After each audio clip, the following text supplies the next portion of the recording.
We'll start with the Jackson Kane noises. Don't do the montage.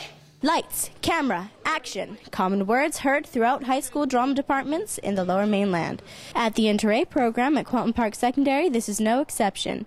They are proud to have foster care as one of their themes in their annual theater production. This year's production is called Some Kind of Happiness, and it centers around young people who are in foster care. And it gets inside their world, and it begins to look at how they feel about things and their hopes for the future. See the next window over? That's where the Greens live. There's so much in love. It shows two sides of the play. One's with the father in an office trying to work with the social worker, trying to get back in his daughter's life. And the other side of the play shows the daughter in her foster home with her foster siblings. Ballet! The power of imagination helps the foster children escape their reality. However, as the title says, it only brings them some kind of happiness. You know, they have fun. They live in a rich fantasy world.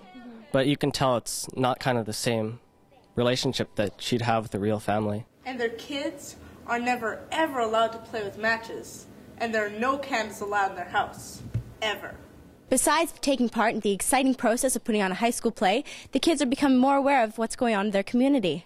I think I really have a bigger appreciation for the whole foster care system and really realizing that some of the battles, whether it be from the parent or the child or the social worker, and just kind of have a better understanding of the system. Most people I talked to never really thought of foster care or knew what it was, and it's good for them to know that these things kind of happen. There's people that are affected by this, whether positively or negatively, and not a lot of people understand that or know about it. It's just been buried, sort of.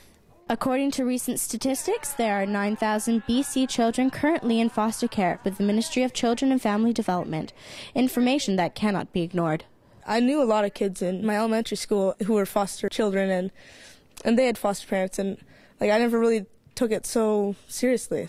But when I started this play, then I realized that, oh, these kids really don't have parents, and they really want to find their parents. So many of these kids would go for their 18 years, and all of a sudden they're legally adult, and now they're on the street without anyone important being able to help them. They don't have anyone to fall back on. I think we should be a little bit empathetic. We need to understand that different people in our society have different challenges that they have to face. And the more we delve into their stories, the more empathetic we become, and the more we see ourselves and the privileges we have and the ways we should be extending some of these privileges that some of us take for granted to these kids who don't have a lot. Today, I learned many new things. One thing that really struck me was what happens to foster children after they turn 19. I think it's crucial that they receive the support they need. This is Rachel David signing out for GenWhy on The Express.